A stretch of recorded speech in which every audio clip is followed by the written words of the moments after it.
Welcome to another conversation in People in Fundraising.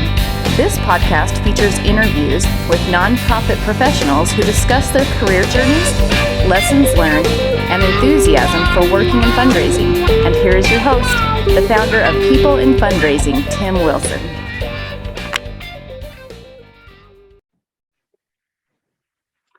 Good morning and welcome to another conversation in my People in Fundraising podcast.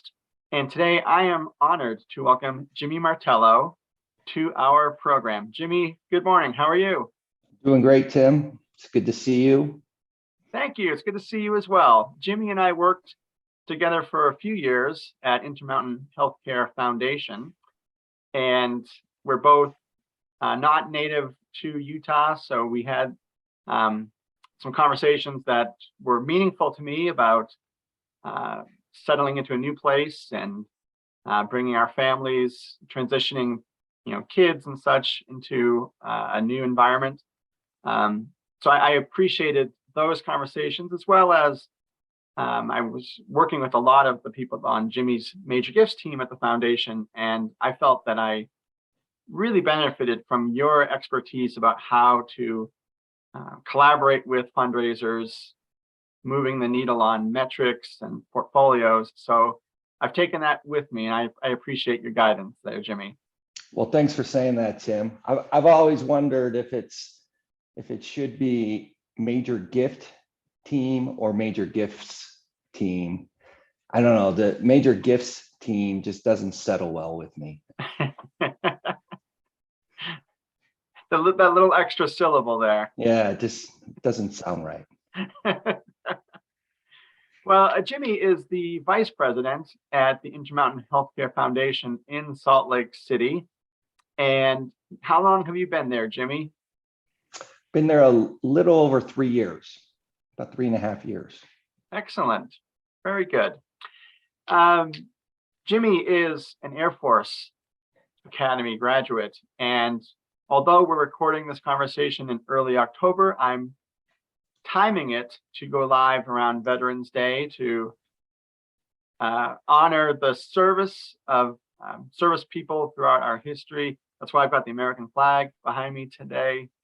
And Jimmy, I'd love for you to begin our conversation by telling us about your background educationally, the Air Force Academy. What made you choose that? And then how you went from the Air Force Academy and serving in the military to the nonprofit world. I think that'd be fascinating to hear. Great, thanks, Tim. I do have to say I was mistaken on the format of this podcast. I thought I was asking the questions, and so you might need to give me a little bit of time in between all the questions that you're going to ask. But I went to the Air Force Academy really as an opportunity. I was a high school athlete, and fortunately for me, I could run fast, I could jump high, and I was actually recruited to play for the Air Force Academy's football team. So the academy for me was enabled, or I was able to go to the academy in large part because of that football experience. Oh, okay. And then after I graduated, I went off and was an aircraft maintenance officer in the United States Air Force, and did that for several years and got out. And when I got out, I didn't really know what a resume looked like. I didn't know what all the right steps were to get into the workforce. Yeah. And so I went back to the academy, and I was just having a conversation with somebody at the Association of Graduates back there, and while we were talking, they said to me, you should go down the hall and talk with our development office. And at the academy, development, philanthropy for a long time wasn't really a thing. And so when Mm. he said development, I was kind of like, well, are we building houses around here? Right. Like what's this all about? And Yeah. I think as I began to look at options after the military, I really settled on this idea of coming back to my alma mater Mm. and trying to make it a better place and make it a place that gives the cadets there every opportunity to go out and lead. And I would just say this. So for a long time, like a lot of people in our industry, I kind of answered it by that question about how did you get into philanthropy? I kind of answered it by saying something like, I fell into it. Sure. And you hear that a lot from people in philanthropy, and I would just encourage people to think about that answer fairly deeply. And I Yeah. actually had a colleague at my last place who in a discussion told me that like Jimmy, you got to realize what we're doing. We're interfacing with doctors and nurses and people who, since the time they were 5 years old, knew exactly what they were doing. And so Yeah. when you answer a question like, how did you get into philanthropy? By saying, I just fell into it. It probably isn't first, it's probably just an easy way to get past what can sometimes be an uncomfortable question. Sure. And I think people, because that's a question that you ask on a first conversation. Right. And it's like, I think a lot of times people just don't want to be vulnerable enough to say, I got into this because I was passionate about this work. Mm-hmm. And I think it's kind of doing yourself a discredit or a disservice if you don't give that question some thought, because it's important. The work that we're doing is important and can change lives. Yeah, absolutely. And I've heard that answer, and I've probably given that answer myself throughout my career as Yeah. well. And you're right that it's a discredit, a disservice to you and the work you put in to get where you are, but it also doesn't make our nonprofit world shine brightly either. If it's just a sense of, oh, you can just go from one industry or right out of college into this and not a lot of training or skill development. So I agree with you on that. Yeah. As you think about your career to date, Jimmy, is there someone who stands out as a first or most significant example of nonprofit leadership? Well, sure. I've had a lot. I've been really fortunate in that I've had a lot of really great leaders in my life that have not only helped me but mentored me in the nonprofit space. And I think that probably goes back professionally, goes back to my parents, right? And specifically my mother, I think, was just an outstanding example of a person who professionally and personally treated everybody with love and with caring. And she was just a tremendous example for all of us, right? Like Yeah. when I say all of us, my brothers and the people she worked with. And it wasn't always easy for her. Sure. Single mom and single parenting, and she had a job that she was gone a lot. But she always gave her full attention and focus to us when she was parenting, and she Yeah. gave her full attention in effort to what she did. And she started off as a tax preparer and ascended in her company to the very top levels. And so, I mean, for me, she's example number one Yeah. on not only how you should be professionally, but also how you should act personally. Oh, that's beautiful. Oh, Yeah. thanks, Tim. Yeah. That's very nice. That's very touching. Thank you for Yeah. sharing that. Yeah. Yeah. As you think about your career in the nonprofit world and coming from the Air Force on the advancement side and getting acclimated to what development is, and then you're with your tenure at Chicago and now here at Intermountain Healthcare, do you have any specific moment that stands out to you that you can look back on and say, I'm hitting my stride, or the role I have in fundraising suits me well, suits my personality, the skills I have, the skills I want to continue developing? Yeah. There has been a few, I guess you could call it seismic moments in which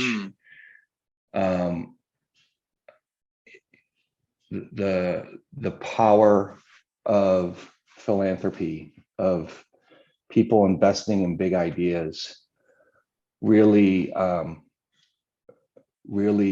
made me kind of step back and say, this is the profession that I want to be in, Yeah. And I remember in my first job at the Air Force Academy, getting a call from my boss saying, we just secured the lead gift for the first building that our foundation had ever built. And Oh, wow. I just remember I was waiting for my luggage at O'Hare. Uh-huh. And I almost had to, well, I did, I had to sit down because I was just so overwhelmed with the generosity of the family that made that gift. And what was really amazing is, as we began to announce that gift, we got to see others get excited about this donor's generosity. Yeah. And then others started to make similar gifts to support the creation of this building at the Air Force Academy. And you see that all the time in philanthropy, and it's really one of the most magical moments. It's like somebody, in this case, in this job, it was Gail Miller making a landmark gift to create a children's hospital in Lehigh.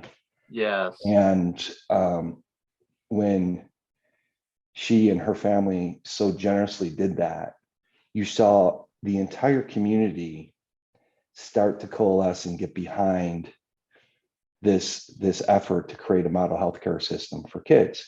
And that was and remains to this day a very exciting thing, not just for the foundation, and not just for Intermountain Healthcare, but for the community. It's like we're going to do something here that's historic, and that feels good. It will certainly go down as one of the most memorable moments of my career, and it just goes to show when leaders get involved and put their effort and their thought in their care into some of these really important projects that we're all a part of.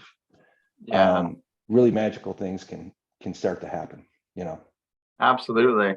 Yeah, and that's such a gift and a treasure to be involved in those conversations, and they can take years to get to that point as you're building the relationship of trust with the donor, and to see it come to fruition, not just with that donor in here with Gail Miller, whose family previously owned the Utah Jazz, but as you mentioned, the ripple effect that a gift of that seismic level can have on the community to inspire others to give as well and to get involved. Yeah, it's part of to see the community come together in a way that would otherwise not have been possible. And then to see the programs, right? Like when we started talking about Primary Promise, it was like we were talking about everything in the future. It's like we're going to build a new hospital. Yeah. We're going to build a new fetal center. We're going to create all these programs. And like you fast forward 3 years and, I don't know if the last time you've driven down I-15 and looked right, but, there's a new hospital that's standing there. Now, we're not occupying it yet, but that day's coming. We have a new Grant Scott Bottom Fetal Center that was made possible entirely through vision and philanthropy and a very generous family, several very generous families. And, we have all these programs now that are in the community that are keeping kids, they're getting upstream from sickness and keeping kids healthy. And that, again, it's just amazing to see when the community sets their mind on getting something done, how quickly it can happen and how big of an impact it can have. Absolutely. Yeah, it's really inspiring. So thank you for sharing those anecdotes. In terms of your own, and you don't have to get into details here, but in terms of your own motivations for your philanthropic allocation, whether that's time, volunteering. I know in the past you worked with Ronald McDonald House in the southwestern Colorado, or institutions that you support financially. What are the motivations for you with those pursuits? Given what you know of the other side of the table in your day-to-day job. Yeah, so I think the things that you decide to support either through volunteering or through your own philanthropy should kind of fall in line with the reason that you choose the job that you choose, right? And like this is a very special industry in that it's full of people who are seeking to do good. And there's countless opportunities for people across the state of Utah or across the nation to select an organization that they think is doing the most good and most aligned with their values and their personal mission to do well. And so I happen to support Primary Promise because I believe in what we're doing, and I support a lot of things that some nonprofits are doing for our veterans to help those individuals coming back who have served our country and oftentimes come back in difficult situations. I'd like to support those types of organizations that are trying to help those individuals. So, I think people should give to what they believe in, and I'm fortunate in the thing I believe most in, happens to be also what I do for a profession. Yes, that's great. That's very serendipitous and meaningful. Jimmy, I've got a question that it's not outlined here in the questions that I've sent to you ahead of time, and I wondered if I lead with it, if you I want hope to it's a zinger. I hope it's a real zinger. Are there lessons or instructions from the leadership structure, either at your time at the Air Force as a student or in the years you served before coming into the nonprofit world in our armed forces, that you draw on or reflect on as you manage nonprofit leaders on a major gift team? Yeah, so I say all the time when things aren't going well on the team, it's kind of like,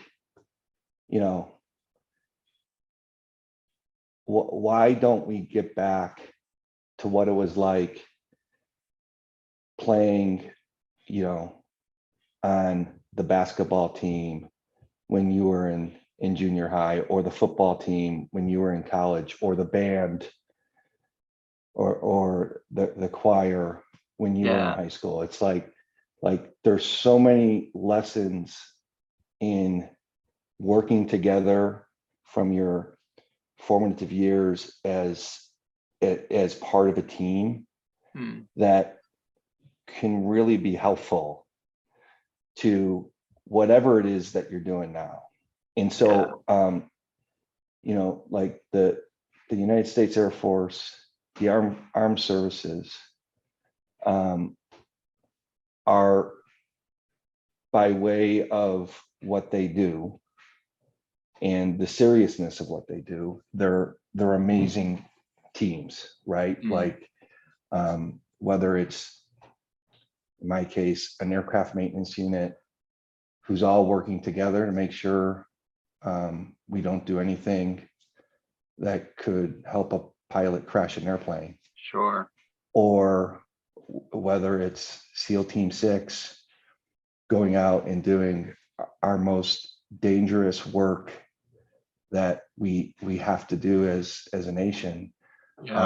It's that those fundamental lessons of working as a team that you learned when you were a small child or in high school or in college that I really think are helpful in the context of leadership in our current roles as leaders and mentors in philanthropy. Yeah, that's a very reflective and thoughtful answer, and I think that's true. That just because something, a situation in the past where people were developing teamwork and cohesiveness, it doesn't have to stay in the past. You can carry it with you in your studies and then certainly in your profession. So very good. Jimmy, I'm just keeping track of our time. Any last thoughts or things you'd like to share with our audience about your current role at Intermountain Healthcare or the Primary Promise campaign? Or Tim, are we at time already? We're at 9:40. Oh, okay. No, listen. This is for anyone listening, just making this presumption that you're in the nonprofit industry. It's like we have the opportunity to do so much good, and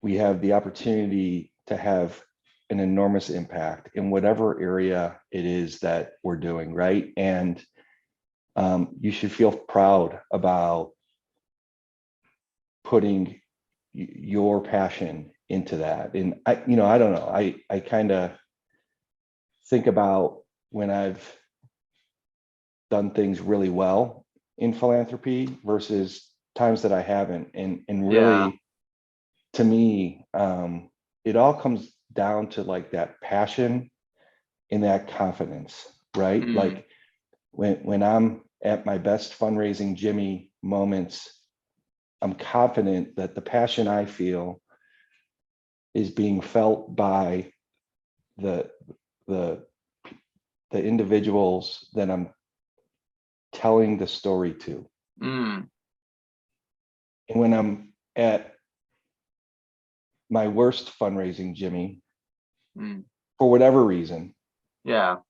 I'm not sensing it in myself the same way that, or I'm not articulating it in the same way that I'm actually feeling it. And so like I just Mm. encourage folks who are listening in and wondering how they can be their most effective fundraising Jimmy or fundraising Tim or whatever you want to call it.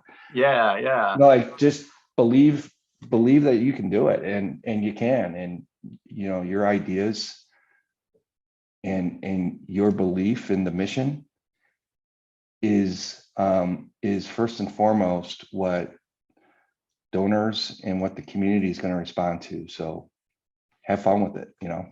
Yeah, absolutely.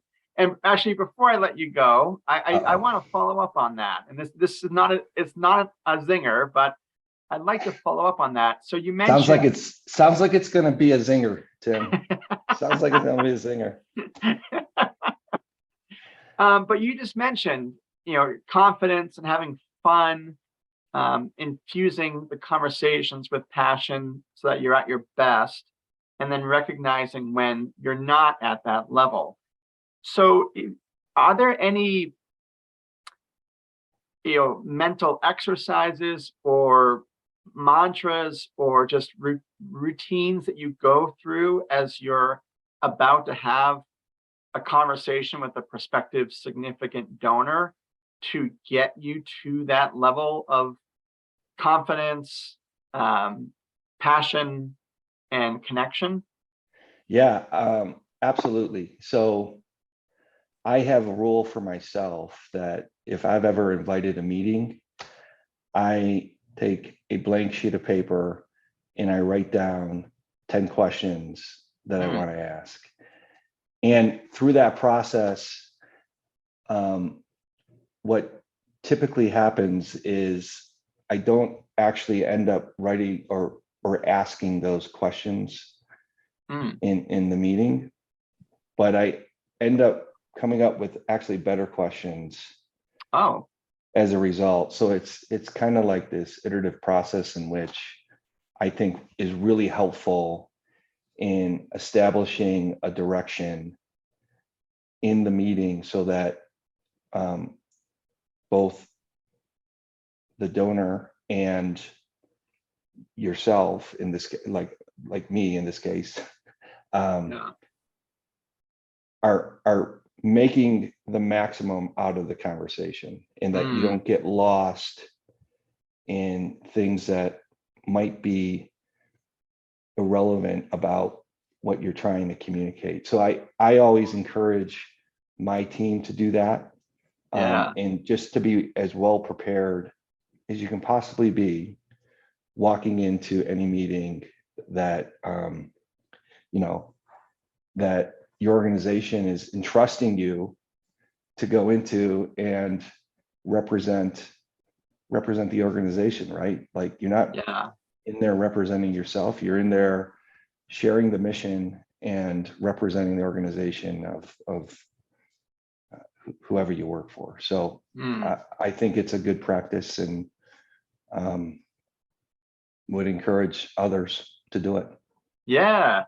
That's interesting. And are the questions specifically about that prospect or the initiative, or are they more, a broader sweep of questions that you want to weave into the conversation with that donor once they're in the meeting with you? Yeah, I think they're about both. And I think Okay. a lot of it will depend on if it's a first meeting versus you're about to ask somebody for the investment or Hmm. so I think there's it can look, the questions that you might start by asking will inform if, like, in what direction you need that meeting to go to be in a successful meeting. Oh, okay. Excellent. And do you keep those questions? That just sounds like fascinating because I keep I mean, them, I keep them written down. yeah, Yeah. that's neat. Because I've got a whole list of questions myself that in your case I sent to you ahead of time, and it's certainly apples to oranges because this pursuit is out of a labor of love, and yours is rightfully for your role as the vice president of the foundation. But I enjoy the exercise of pinpointed questions for the person I'm talking to, as well as just general conversations that can get the conversation going about passions and enthusiasm and such as well. And so I keep all of mine as well and draw on them. And that's it helps me in formulating what I hope to get out of these conversations. So Yeah, and it's like whatever you come up with, just, and whatever you enter the meeting with, or whatever you're meeting with your colleagues about, like, do it with conviction. Do it with conviction, and it's going to be successful, absolutely. Well, Jimmy, thank you so much for your time today. I think this has been an enriching conversation for me as you've talked both tactics. You mentioned the list of 10 questions, but also the enthusiasm and the things that you can't learn. Like, people can teach best practices, but you mentioned a few really key ingredients as a professional: with conversation and believing in yourself, and having the confidence to enter into engagement with donors. That I think it's been really enlightening for me and for our audience as well. So I appreciate you taking the time today to share that with us. Thanks, Tim. And although again, I thought I was asking the questions and you were answering, I appreciate the fact that there were no real zingers in there about me or my family or anything else. So thank you. Oh, you're welcome. We could have talked about our mutual affection for our dogs and our families. Yes. We don't have enough. Listen, we don't have enough time to talk in depth and thoroughly about Salty, or what's your dog's name? Mookie, for Mookie Betts. That's right, Mookie. Well, on a serious note, I'm gonna time this for Veterans Day, leading out with the Air Force Academy theme. If you can hear that. Oh, is that? I can't. But is it is it the Air Force song? Yes, it is. First verse? Yeah. It is.